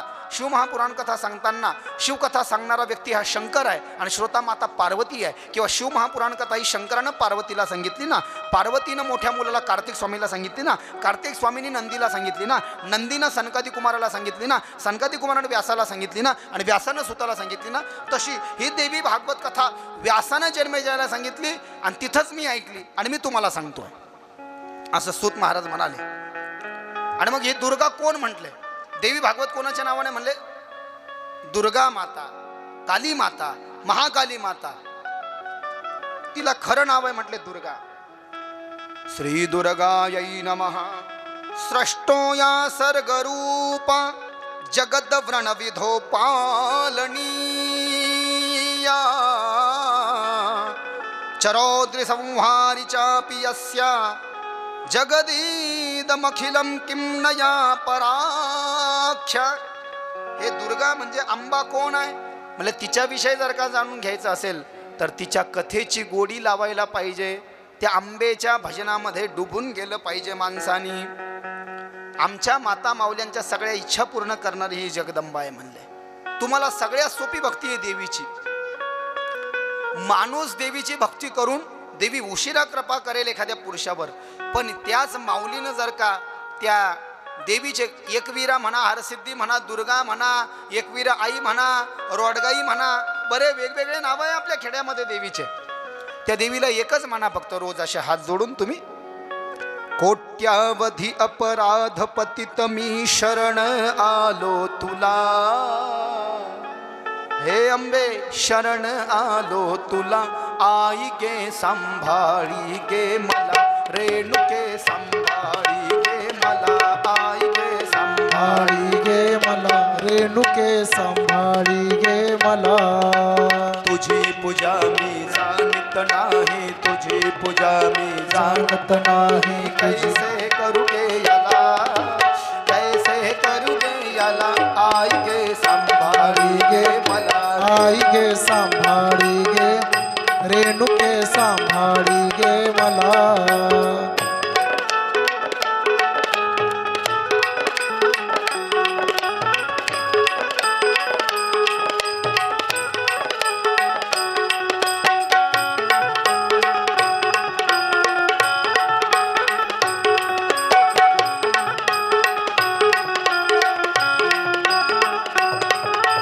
मंत्रयंत्र आणि तंत्रही नाही, मंत्रयंत्र आणि तंत्रही नाही, मंत्रयंत्र आणि तंत्रही नाही, मंत्रयंत्र आणि तंत्रही नाही. माहित नाही गे मला, माहित नाही गे मला, आई गे सांभाळी गे मला, रेणुके सांभाळी गे मला, आई गे सांभाळी गे मला, रेणुके सांभाळी गे मला.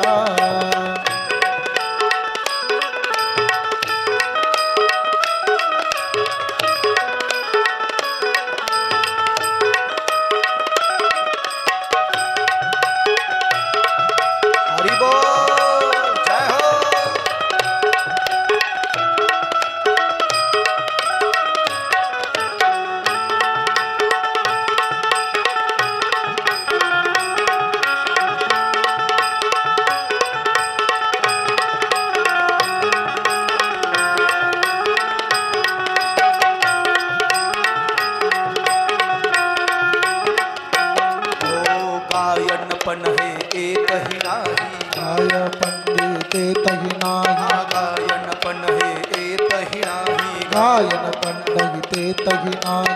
अळवू कैसे तुला, अळवू नाही गे तुला, आई गे सांभाळी गे मला, रेणुके सांभाळी गे मला, सांभाळी गे मला, रेणुके सांभाळी गे मला.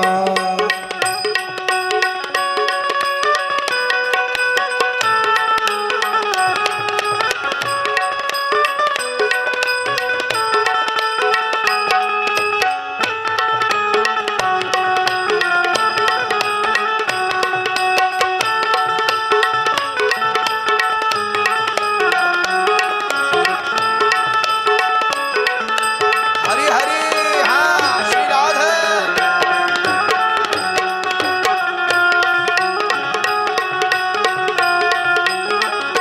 हो हो हरी विणवितो तुझिया चरणी, हरी विणतो तुझिया चरणी, हरी विणवितो तुझिया चरणी, हरी विणवितो तुझिया चरणी. हे करुणा येऊ दे तुला, करुणा येऊ दे तुला, आई गे सांभाळी गे मला, रेणुके सांभाळी गे मला, आई गे सांभाळी गे मला. रेणुके कोट्यावधी अपराध पतित मी शरण आलो तुला, कोट्यावधी अपराध पतित मी शरण मी आलो तुला, आई गे सांभाळी गे मला, रेणुके सांभाळी गे मला, आई गे सांभाळी गे मला, रेणुके सांभाळी गे मला, आई गे सांभाळी गे मला.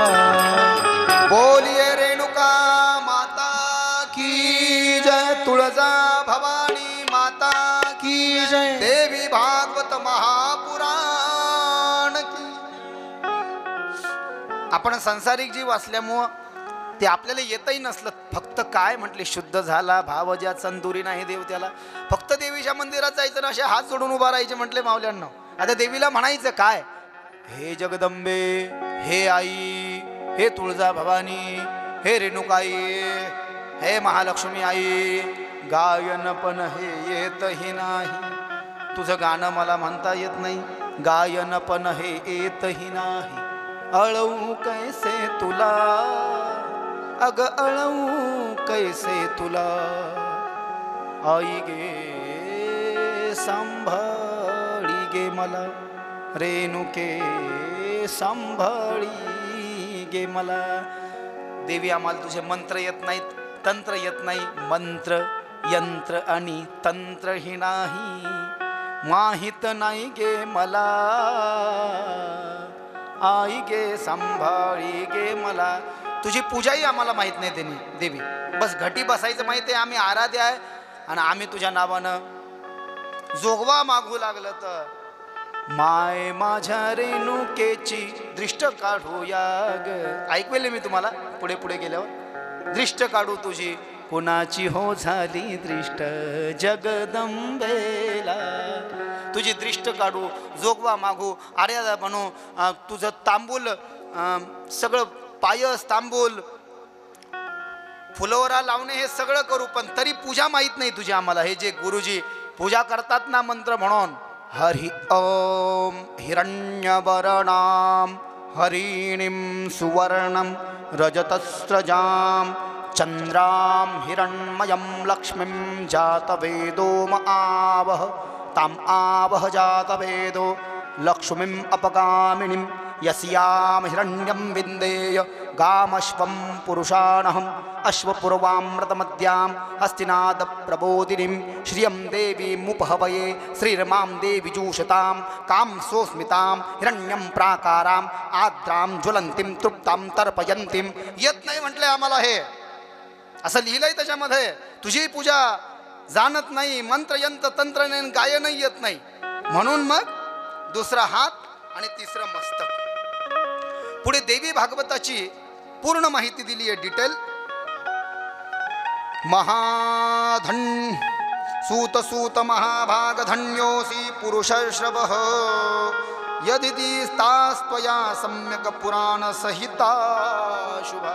जे देवी भागवत आपल्याला ऐकायचं आहे, सूत महाराज म्हटले, या देवी भागवताच्या 318 अध्यायापैकी कोणत्या कोणत्या स्कंदात किती किती अध्याय आहेत म्हटले. हे लक्षात आलं ना. 2 खंड आहे, पहिल्या खंडात 6 स्कंद, दुसऱ्या खंडामध्ये 6 स्कंद, 18,000 संस्कृताचे श्लोक 318 अध्यायामध्ये, आणि 18,000 श्लोक 12 स्कंद, 12 स्कंदात 18,000 श्लोक आणि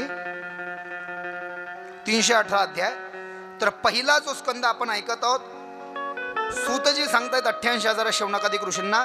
पहिल्या स्कंदामध्ये 20 अध्याय आहेत देवी भागवताच्या, दुसऱ्या स्कंदामध्ये 12 अध्याय आहेत देवी भागवताच्या, तिसऱ्या स्कंदामध्ये 30 अध्याय आहेत देवी भागवताच्या, चौथ्या स्कंदामध्ये 25 अध्याय आहेत देवी भागवताच्या, 5व्या स्कंदामध्ये 35 अध्याय आहेत, 6व्यामध्ये 31 अध्याय आहेत, 7व्यात 40 अध्याय आहेत, 8व्यात 24 अध्याय आहेत, 9व्यात 50 अध्याय आहेत, 10व्या स्कंदामध्ये 13 अध्याय आहेत, 11व्या स्कंदात 24 अध्याय आहेत आणि 12व्या स्कंदात 14 अध्याय आहेत. आणि 5 लक्षणांनी युक्त असलेले हे देवी भागवत पुराण आहे. पुराण म्हटलं की 5 लक्षणं असतात आणि महापुराण म्हटलं की 10 लक्षणं असतात. 5 लक्षण म्हणजे कोणते? सर्ग, प्रतिसर्ग, मन्वंतर, वंशानुचरित आणि मन्वंतर वर्णन. हे 5 लक्षण पुराणाचे आहेत. आणि महापुराण जर का असेल तर मग पोषण, स्थान, उती हे त्याच्यामध्ये जोडले जातात, त्याचे 10 लक्षण असतात. हे 5 लक्षणात्मक पुराण आहे. बरं, आता पुराण का बनवल्या गेले असा प्रश्न देवी भागवतामध्ये सूत महाराजाला 88,000 ऋषींनी विचारला. श्री सुत उवाच धन्यो हमीह भाग्योहम पावितोहम महात्मभिः यत पृष्ठं समुहत पुण्य पुष्यं पुराणं वेद विश्रुतम. पुराण अवघड होते म्हणले गुरुजी. इथं गुरुजी बसले, सांगायला मला हिंमत होत नाही, पण चुकीचं असलं तर गुरुजी काढून देतील आणि बरोबर असलं तर आशीर्वाद देतील मला. दोन्ही गुरुजी तुम्ही बसले, जसं मोरेड बापू म्हणत असतात, काही चूक असलं तुम्ही मला सांगाल महाराज हे असं नाही असं, आणि बरोबर असेल तर आशीर्वाद द्याल, आहे की नाही. वेद एकच होता म्हटले असा लोकांच्या डोक्यातच घुसेना गुरुजी. आपल्याला माहिती आहे भरद्वाज ऋषीनं सुद्धा सगळे वेद शिकण्याची चेष्टा केली होती का नाही गुरुचरित्रात. ब्रह्मदेव म्हटले कोणीच नाही शिकू शकलं, मला सुद्धा शिकता येत नाही. हे पर्वत वेदाचे कपड्यानं झाकलेले होते, कपडा बाजूला काढला, घ्या, पाहिलं नुसतं भरद्वाजाने तर चक्कर आली. आणि मग 3 मुठी भरून फक्त त्यांना दिलं. ऋग्वेद, यजुर्वेद आणि सामवेद. सामवेद म्हणजे गायन. Feeling so very happy to you know. सुनने मात्र से बंधुभाऊ असो, हा काही कवालीन गझलचा कार्यक्रम नाही, फक्त ऐकण्यावरनं मी तुम्हाला सांगितलं. अभंग ऐकत राहिले पाहिजे, काही हिंदी भजनं ऐकत राहिले पाहिजे, काही देवीचे भजनं तुम्हाला येत नाही ऐका. ऐकता ऐकता ऐकता काय होईल माहिती का म्हटलंय, ऐकता ऐकता ते ऐकताना जर का तुम्ही त्याच्या स्वरात सूर मिळवला तर सूर पक्का होईल आणि तालाही अंगात घुसेल आणि ऑटोमॅटिक तुम्हाला म्हणता येऊ लागेल, नाही जरी तुझं, तुकाराम महाराज म्हणले, नाही जरी तुझं मधुर उत्तर दिधला सुस्वर नाही देवे, अरे नाही तया विन भुकेला विठ्ठल, येईल तैसा बोल रामकृष्ण. अरे देवा पासी मागे आवडीची भक्ती, विश्वासेसी प्रीती भाव बळे, तुका म्हणे सांगतो विचार, धरावा निर्धार दिसेन दिस. पान नंबर 1 बाबा, अभंग नंबर 2 तुकाराम महाराजाची गाथा. देवाला म्हणा ना, देवा मला गायन येऊ दे ना, देवा मला रियाजात मन लागू दे ना, देवा मला एखादा शिकवणारा मास्तर भेटू दे ना. असं का मागत नाही देवाकडे? आपण काय मागतो देवाकडे? आपण देवाकडे उभा राहून मागतो, मा देवा समोरच्याचा जाळ होऊ दे. असं कसं देईल देव? तुम्ही दुसऱ्याचं वाटोळ जरी देवाजवळ मागितलं, देव रिकामा नाही तुमचं ऐकायला. आणि असं कोणतं पुण्य आपण केलं म्हणून देवानं आपलं ऐकावं? अरे देवानं तुमचं ऐकावं असं वाटत असेल तर तुम्ही स्वतः ईश्वर स्वरूपानं युक्त झाले पाहिजे. तुम्हाला ईश्वरीय चेतना व्हावं लागेल, भगवत स्वरूपानं युक्त व्हावं लागेल. मी कशा करता सांगतो, येत नाही, वेद अवघड आहे म्हटले, पूर्ण शिकायची चेष्टा केली. किती अवघड आहे गुरुजी, कसं येणार आहे? शुक्ल यजुर्वेद. अणोभद्राकृत वो यंतो विश्वतो दब्धासु अपरीतासु, उद्भिद देवानो यथा सदमीद, व्रधे असन्न प्रायुव रक्षितारो दिवे दिवे, देवाणां सख्यमुपसेदिमा. गुरुजी बसलेले आहेत तिथे. हे मंत्र म्हणजे काय आपल्याला सोपं वाटतंय होय? हे ऐकताना आपल्याला गोड वाटतंय, पण जे लोक शिकून आले त्यांना माहिती की ते शिकायला किती मेहनत आहे. म्हटले घनपाठी आहेत आमचे काही लोक, नमन आहे त्यांना इथून. हे सगळं शिकणं अवघड आहे म्हटलं. एखादा वेद माणूस आयुष्यामध्ये पूर्णत्वास नेऊ शकतो, ते पण जर का गहन अध्ययन केलं तर. व्यासांना माहिती होतं वेद अवघड आहे, वेद एकच होता म्हणून वेदाच्या अनेक शाखा केल्या. एका वेदाला व्यासानं वेगवेगळं केलं. वेद एकच होता, त्याला नाव नव्हते. एका वेदाच्या 4 शाखा केल्या, नाव दिलं ऋग्वेद, यजुर्वेद, सामवेद, अथर्ववेद. वैशंपायन, जैमिनी अशा शिष्यांना ते वेद वाटले. वेदाचे उपवेद बनवले, उपनिषद बनवले. ऐतरीय उपनिषद, तैतरीय उपनिषद, छांदोग्य उपनिषद, ब्रह्मसूत्र बनवले, अंगे बनवली, छंदे बनवली. श्रुती आणि स्मृती. श्रुती म्हणजे वेदामध्ये आलेल्या ऋचा श्रुती, आणि स्मृती म्हणजे उपनिषदातल्या श्लोकांना स्मृती असं म्हटलेलं आहे. श्रुती आणि स्मृती, श्रुती आणि स्मृती बनवलं. हेही लोकांना अवघडच चाललं. आणि म्हणून महर्षी वेदव्यासांनी 18 पुराण बनवले आणि 18 उपपुराण बनवले. त्या वेदांच्या निर्मितीतूनच वेदाच्या पुराणाच्या उत्पत्तीची कथा सांगितली आहे. सांगितलं की मकारादी 2 म्हणजे म या अक्षरापासून सुरू होणारे 2 पुराण आहेत. भकारादी 2 म्हणजे भ या अक्षरापासून सुरू होणारे 2 पुराण आहेत. ब्रकारादी 3 ब्र या अक्षरापासून सुरू होणारे 3 पुराण आहेत. आणि वकारादी 4 म्हणजे व या अक्षरापासून सुरू होणारे 4 पुराण आहे. अ, ना, प, ली, ग, कु आणि स्का या अध्यक्षरांनी युक्त असलेली वेगवेगळी 7 मिळून 18 पुराणे आहेत. आणि त्यामध्ये सगळ्यात पहिले मत्स्य पुराण आहे. म्हणजे पुराणाची संख्या याच्यामध्ये आता सांगितली आहे. मत्स्य पुराणाचे श्लोक 14,000 आहे. अत्यंत अद्भुत मार्कंडेय पुराण याचे 9,000 श्लोक सांगितले असून पवित्र भागवत पुराण आणि देवी भागवत पुराण या भागवत आणि देवी भागवताचे 18,000 श्लोक आहे. ब्रह्मसज्ञक पुराणाचे 10,000 श्लोक आहे. ब्रह्मांड पुराणाचे 12,100 श्लोक आहेत. ब्रह्मवैवर्त पुराणाचेही 18,000 श्लोक आहेत. वामन पुराणाचे 10,000 श्लोक आहेत. वायू पुराणाचे 24,600 श्लोक आहेत. अति अद्भुत विष्णू पुराणाचे 23,000 श्लोक आहे. आणि आश्चर्यकारक वरा पुराण 24,000 श्लोकांनी युक्त आहे. अग्नि पुराणाचे 16,000 श्लोक आहे. आणि उत्कृष्ट नारद पुराणाचे 25,000 श्लोक आहे. प्रचंड पद्म पुराण हे 55,000 श्लोकांनी युक्त आहे. आणि अतिविस्तृत लिंग पुराण 11,000 श्लोकांनी युक्त आहे. गरुड पुराणाचे 19,000 श्लोक आहेत. आणि कर्म पुराणाचे 17,000 श्लोक आहे. आणि अत्यंत अद्भुत स्कंद पुराणाचे 81,000 श्लोक आहेत. हे 18 पुराण, या 18 पुराणाच्या श्लोकांची बेरीज करा, बरोबर संख्या येते 4 लाख. आणि हे 4 लाख श्लोक जे आहेत, जे 18 पुराणाचे 4 लाख श्लोक आहे, बेरीज करा ना तुम्ही. स्कंद पुराणाचे 81,000 श्लोक, पद्मपुराणाचे 55,000 श्लोक, विष्णू पुराणाचे 23,000 श्लोक, शिवपुराणाचे 24,000 श्लोक, भागवताचे 18,000 श्लोक, ब्रह्मवैवर्त पुराणाचे 18,000 श्लोक, विष्णू पुराणाचे 23,000 श्लोक, लिंग पुराणाचे 11,000 श्लोक, गरुड पुराणाचे 19,000 श्लोक, नारद पुराणाचे 25,000 श्लोक, पद्मपुराणाचे 55,000 श्लोक, संख्या येते 4 लाख. आणि हे 4 लाख श्लोक कुठून घेतले माहिती का? भगवान शंकरानं सृष्टीच्या आरंभी 100 कोटी श्लोकांनं युक्त एक ग्रंथ बनवला होता. त्यालाच इतिहास पुराण म्हटलं होतं. ते 100 कोटी श्लोक लोकांना कधी शिकायचे, म्हणून महर्षी वेदव्यासाने त्या 100 कोटी श्लोकातून फक्त 4 लाख श्लोक घेतले. आता 4 लाख श्लोकही लोकांच्या डोक्यात घुसणार नाही, म्हणून 4 लाख श्लोकाचे 18 भाग केले. आणि 18 भागालाच 18 पुराण नाव दिलं. हे बात आहे. 4 लाख श्लोकाचा एकदाच ग्रंथ इथं ठेवला तर माझी सुद्धा सांगायची हिंमत होणार नाही ना. 4 लाख पळून जातील ना लोक, ऐकणारे दम धरणार नाही ना. आमच्यासारखे तर लगेच कामं बदलून टाकतील.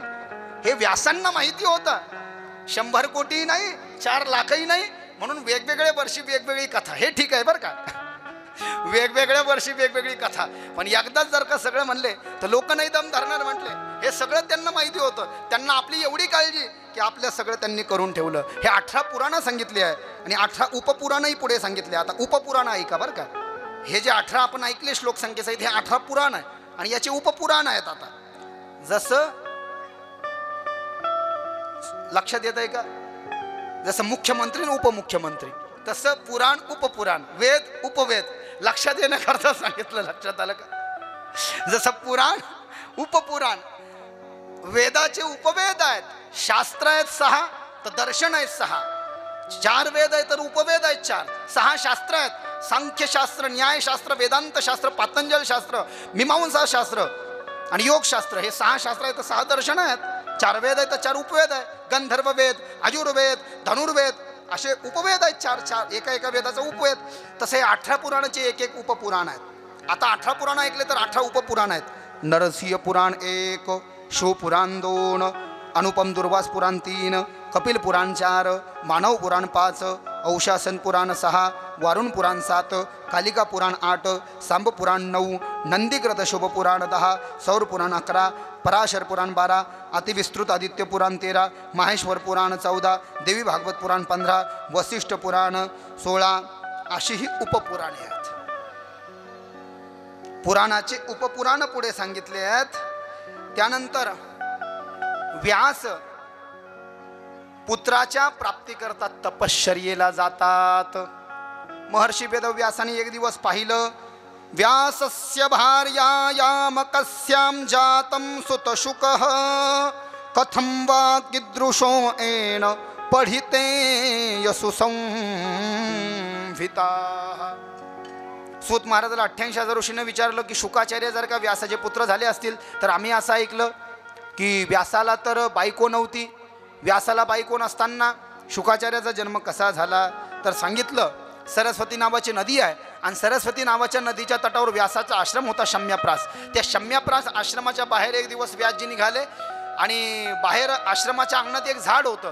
त्या झाडावर चिमण्याचं जोडपं होतं. ते चिमण्याच्या जोडप्यामध्ये एक नर आणि एक मादी, आणि त्या चिमण्याच्या मध्ये जी मादी आहे ती नेमकीच प्रसूत झाली होती. तिनं पिलांना जन्म दिलेला होता. तरचे नर आणि मादी जे चिमणी आणि चिमणा होते ना, ते चोचीमध्ये पाणी घेऊन आपल्या पिल्लांसाठी ठेवत होते, त्यांच्यासाठी चारा आणत होते. हे सगळं व्यासाने पाहिलं. आणि व्यासाने हे पाहिल्यानंतर व्यासाच्या मनामध्ये काम भावना किंवा वासना जागृत झाली की तिर्यक योनीमध्ये म्हणजे पशुपक्ष्यामध्ये एवढं प्रेम दृष्टीस पाहायला मिळत असेल तर मला पुत्र का नसावा.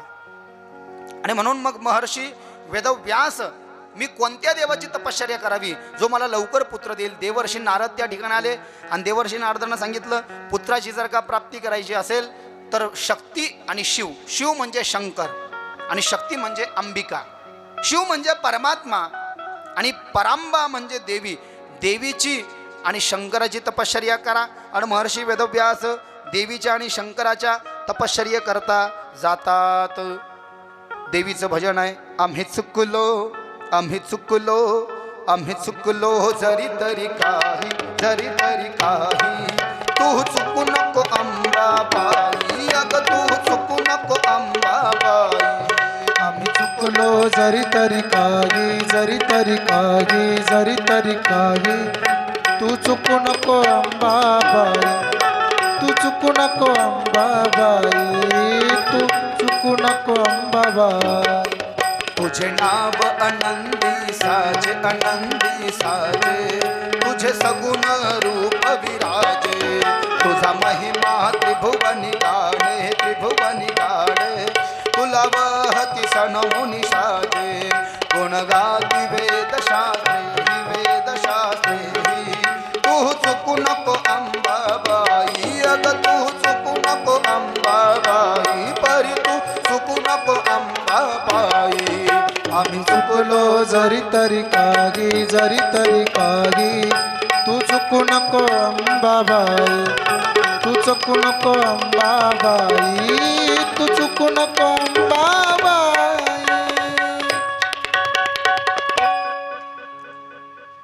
आम्ही चुकलो जरी तरी काही, हो जरी तरी काही. हो तू चुकू नको अंबाबाई.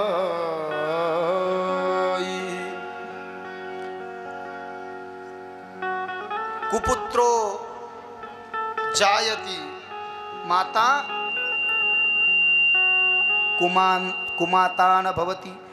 पुत्र कुपुत्र होऊ शकतो पण आई कधीच कुमाता होत नाही म्हटलंय. म्हणून आम्ही कुपुत्र म्हणून घेऊ. तू ज्ञानामृत देखाऊ. आम्ही विषय ढेकळे खाऊ.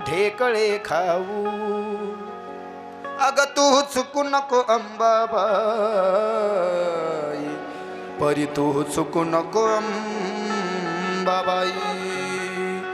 मेरू पर्वतावरती महर्षी वेदव्यास शंकराची आणि देवीची तपश्चर्या करायला जातात.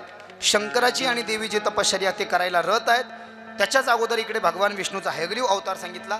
एवढा अवतार ऐकून आपण पुढे आरतीच्या क्रमामध्ये प्रवेश करू. हयग्रीव, आता नीट लक्ष द्या. देवी भागवतामध्ये भगवान विष्णूचे 24 अवतार सांगितले आहेत. किती? 24. भागवतामध्ये सांगितले आहेत 22. भागवतामध्ये सांगितले आहेत 22 आणि वारकरी मालिकेमध्ये सांगितले आहेत 10 आणि विष्णू पुराणामध्ये सांगितले 31. जगृहे पौरुषं रूपं भगवानं महदादिभिः संभुतम षोडश कलमादो लोकसिसृक्षया. 1 3 1 1 3 1 म्हणजे स्कंद नंबर 1 अध्याय नंबर 3 श्लोक नंबर 1. भागवतामध्ये 22. देवी भागवतामध्ये भगवंताचे 24 अवतार आहेत. त्यापैकी हयग्रीव आणि हंस. हयग्रीव हा 23वा अवतार आहे भगवंताचा आणि हंस हा 24वा अवतार आहे. हयग्रीव म्हणजे घोड्याचं मुख लागलं होतं भगवान विष्णूला, असं का. आणि वारकरी मालिकेमध्ये 10 अवतार सांगितले मास्तर. आम्हासाठी अवतार मत्स्य कुरमादी सुकर मोहे धाव घाली पान्हा नाव घेता पंढरी राणा. कोठे नदीसी पाहता उडी घाली अवचिता. सुख ठेवी आम्हासाठी दुःख आपण जे घोटी आम्हा घाली. पाठीकडे आपण कळी काळासी भिडे तुका म्हणे कृपा निधी आम्हा उतरी नावे मधी. 285 अभंगाचा नंबर 285. 6 चरण तुकाराम महाराजाची कैलासवासी बाबूराव देवड इकडे अभंग गडाथा सत्यप्रत. त्यापैकी हयग्रीव अवतार.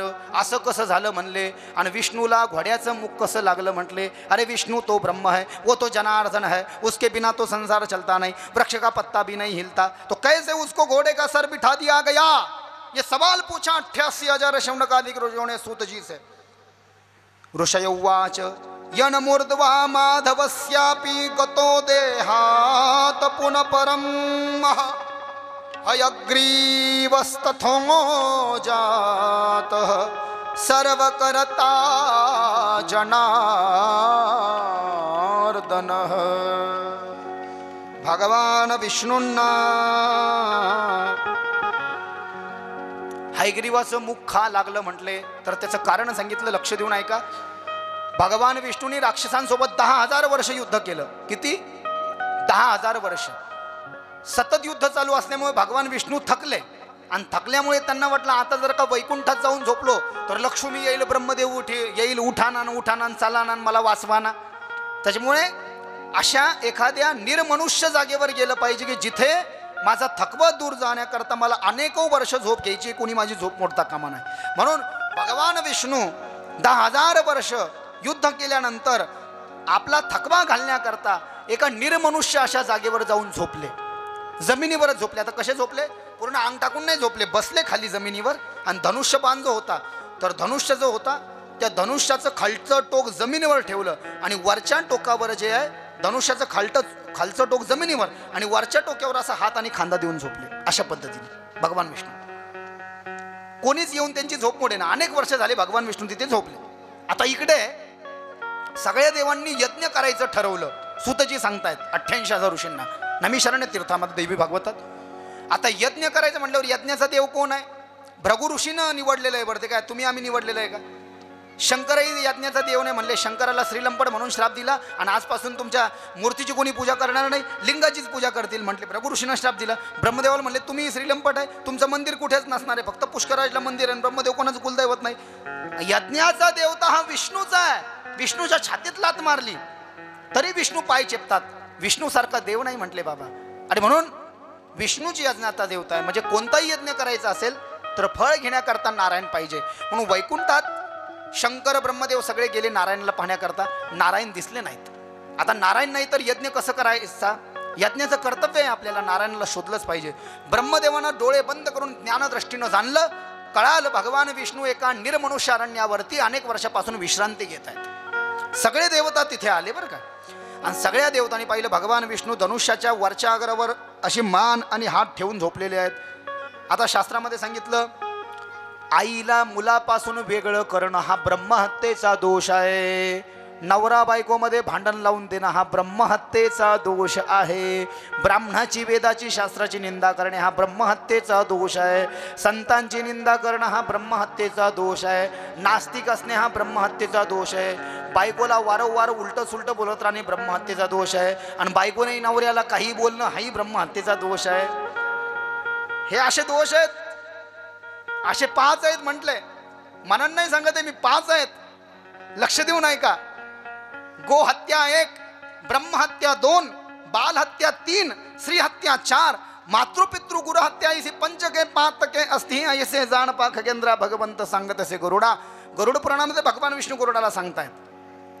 आणि कोणाची झोप मोडणं हाही ब्रह्महत्येचा दोष आहे. मला सांगायचं काय होतं म्हणून तेवढं ती व्याख्या पूर्ण मी करत इथपर्यंत आलो.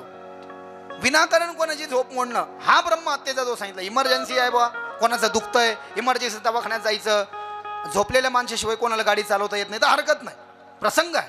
पण विनाकारणच जर का उठवलं म्हणले तर एखाद्याची निद्रा भंग करणं म्हणजे शास्त्रामध्ये खूप मोठा दोष सांगितला आहे.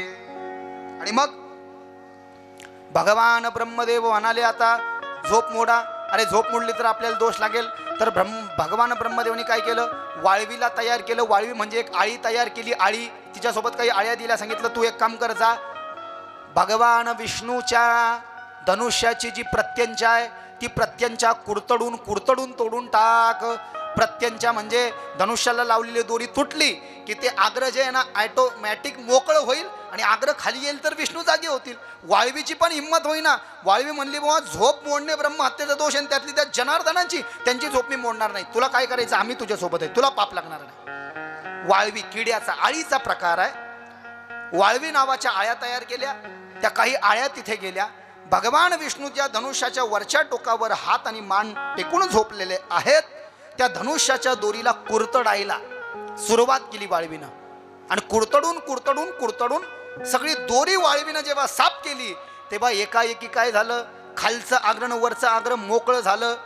आणि खालचं आग्रण मोलचं आग्र अगर जेव्हा मोकळं झालं धनुष्याचं, ते खालचं ज्याच्यावरती भगवान विष्णू वरती हात आणि मान ठेवून झोपले होते ते आग्र खाली आलं आणि एकदम वरती गेलं आणि वरती गेल्यावर भगवान विष्णूच्या मानेला लागलं आणि भगवान विष्णूंची मान धडापासून वेगळी झाली. घनघोर असा अंधकार झाला, अंधार झाला, उल्कापात होऊ लागले, विजा चमकू लागल्या, मेघ येऊ लागले आणि घनघोर काळाभोर अंधार झाला. काय झालं 2 मिनिटं कोणत्याच देवाला सुचेनासं झालं. आणि मग जेव्हा पुन्हा प्रकाशाचं आगमन झालं तेव्हा पाहिलं त्या वाळवीनं धनुष्याची दोरी तोडल्यामुळे धनुष्याचं वरचं टोक एकाएकी भगवान विष्णूच्या मानेला लागल्यामुळे भगवान विष्णूची मान तुटून पडली आणि प्रकाशामध्ये ती मान सगळ्या देवांच्या समोरच या ठिकाणी जमिनीवर रेंगळत रेंगळत त्या शारोद समुद्रामध्ये जाऊन पडली.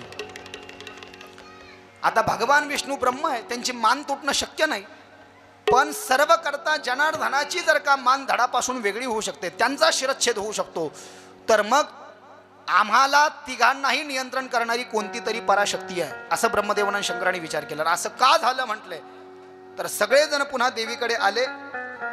देवीकडे आल्यानंतर सांगितलं, माते आम्हाला यज्ञ करायचा आहे, तुला आता भगवान विष्णूला जिवंतच करावं लागेल. सांगितलं असं का झालं त्याचं कारण जाणून घ्या. कार्याशिवाय कारण घडत नाही किंवा कारणाशिवाय कार्य संभवत नाही. म्हणजे काय झालं होतं त्याला 2 कारण आहेत म्हटलंय की जुन्या काळामध्ये लक्ष्मीनं विष्णू परमात्म्याला श्राप दिला होता, त्यामुळे हा प्रकार घडला. काय की नित्य नियमाप्रमाणे एक दिवस भगवान विष्णू क्षीरसागरामध्ये शेषनागावर झोपलेले असताना लक्ष्मी त्यांचे पाय चिपित होती. तर एकाएकी भगवान विष्णूला काय झालं काही माहिती नाही.